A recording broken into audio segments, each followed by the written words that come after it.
Ja, willkommen zurück. Ich bin Sebastian und das hier ist ein 77er Eldorado mit einem angeblichen Motorschaden. Ja, er klingt komisch, vor allen Dingen, wenn man ihn anlässt, dann klappert er. Und der Kunde, der war vorher noch in einer anderen Werkstatt und die haben massive Späne im Öl festgestellt und hatten einen extremen Wasserverlust. Nur kein Mensch wusste, wo das Wasser hingeht. Also vermutlich Kopfdichtung, Motor, Kurbelwelle, irgendwas, und das sollten wir jetzt mal rausfinden. Natürlich reißen wir jetzt nicht einfach den Motor raus, zerlegen den und gucken, was da los ist. Weil wir wissen ja gar nicht, wie fährt der Wagen, hat der Leistung, ist irgendwas anderes noch, was man vorher wissen sollte. Wir müssten wissen, wie ist der Öldruck. Wir müssen wissen, wie viel Druckverlust hat der Motor. Und dann können wir schon mal ein bisschen anfangen, den Fehler einzugrenzen. Jetzt haben wir ihn hingestellt, jetzt ist der Motor kalt und jetzt machen wir als allererstes einen Druckverlusttest. Dafür drehen wir den Motor einmal auf OT, fangen beim ersten Zylinder an und dann werden wir schon hören, A, sehen wir, wie viel Druckverlust hat jeder Zylinder, B, wenn er Druckverlust hat, wo hat er den Druckverlust, und dann können wir schon mal beurteilen, sind die Ventile okay, bläst er an den Kolbenringen ab oder blubbert es im Kühler. So, und damit legen wir jetzt los. Wenn ihr unsere Videos interessant findet, dann abonniert unbedingt diesen Kanal und aktiviert die Glocke. Dann verpasst ihr keine Videos mehr. Und folgt uns auch auf Instagram, denn da stellen wir täglich in den Stories Videos ein, was hier in der Werkstatt täglich bei uns geschieht. Also, jetzt legen wir los mit dem Druckverlusttest. So, wir werden jetzt hier Druck drauf geben auf den Zylinder und können dadurch messen, wie viel Druckverlust der hat. Und das machen wir jetzt mal. Der funktioniert hier so. Wenn der dicht ist, haben wir 0 Druckverlust. Also stellen wir den auch auf 0. Ja, weil hier steht nämlich, man soll den einstellen. Und jetzt kann ich hier über den Druck mindere den auf die 0 stellen. Jetzt können wir gucken, wenn wir den jetzt einstecken, dann ist der offen. Und dann zeigt er natürlich auch fast 100% Druckverlust. Ja, die Düse ist ja verjüngt und wenn ich den jetzt dicht mache, geht er hier auf 0. Also, was wollen wir jetzt hier mit dem Druckverlusttest erreichen? Mit dem Druckverlusttest testen wir jetzt, wie viel Druck im Zylinder entweicht. 100%ig sind die nie dicht.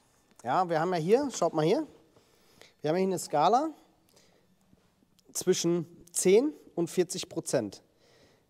Da ist dann auch ein grüner Bereich, 40% ist schon ein bisschen grenzwertiger, aber beim kalten Motor noch völlig okay. Ich habe den Motor schon auf OT gedreht, wir fangen beim ersten Zylinder an und gehen dann nach Zündreihenfolge. Wir müssen ihn trotzdem einmal festhalten, weil es kann sein, dass der Motor einmal umschlägt. Hier brauche ich mal Hilfe. Marc, komm mal bitte. Schmeiß dich mal unter das Auto, halt mal da vorne die Kurbelwelle einfach nur mal bei, dass wir wissen, dass der auch komplett auf OT steht. So, schaut mal. Jetzt haben wir hier fast 100% Druckverlust. Der Motor steht auf OT. Und was kann jetzt passiert sein? Da sind die Kolbenringe hinüber.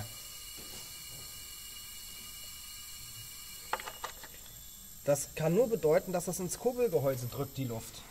Aber, damit wir das mal ein bisschen, testen. Marc, welcher Zylinder war nochmal auf Überschneidung? Erste und, weißt du das noch?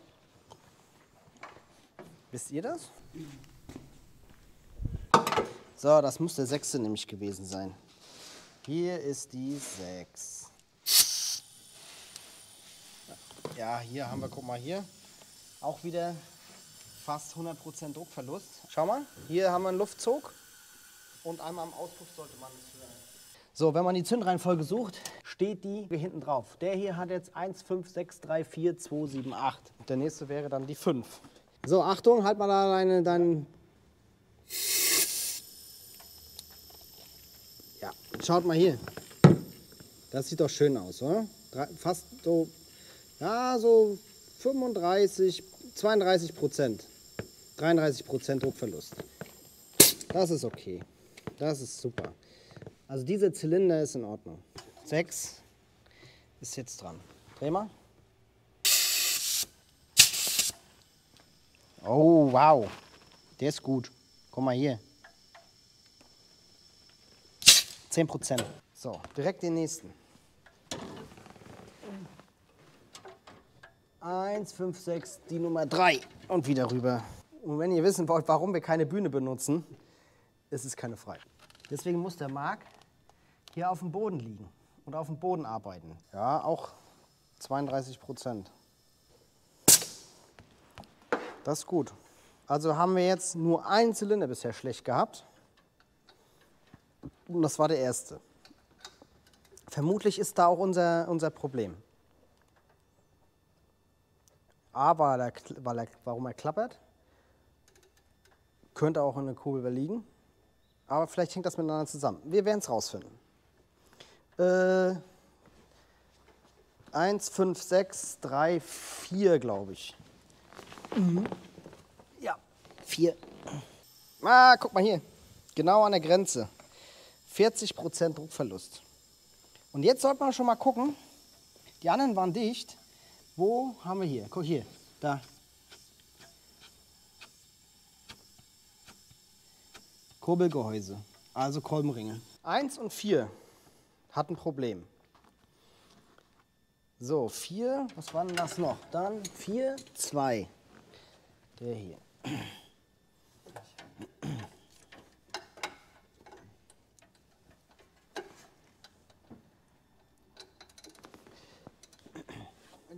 Wenn wir fertig sind, ist der Boden gewischt. Jetzt überlegt er, oh, wo können wir denn noch unter ein Auto gehen? Wo können wir noch wischen? Mit dem Mark. Perfekt. 22% Druckverlust. So, jetzt kommt die 7 und dann die 8. Bisschen mehr als 40% Druckverlust. Ja. Jetzt gucken wir mal, ist es auch, jetzt auch Kolbenringe? Ja. Ich halte mal hier zu. Ich weiß nicht, ob man das hören kann, aber es ist schon extrem laut.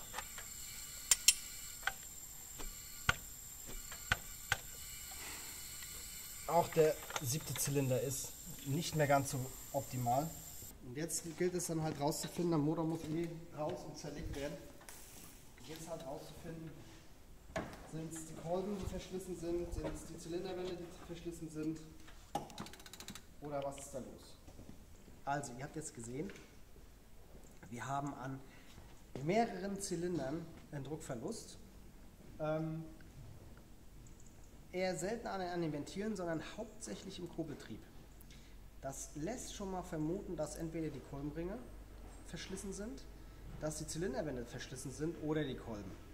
Das wissen wir nicht. Wenn Späne im Öl sind, kann es auch Abrieb vom Kolben sein. Vielleicht hat er gefressen.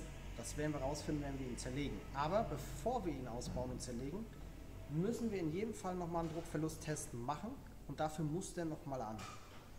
Also wir werden den auch nicht irgendwie hier auf dem sonst wo nochmal eine Probefahrt machen oder so, sondern wir lassen den Motor nochmal laufen, damit wir sehen können, okay, hat er Öldruck oder hat er es nicht. Und das werden wir dann in dem nächsten Schritt dann angehen.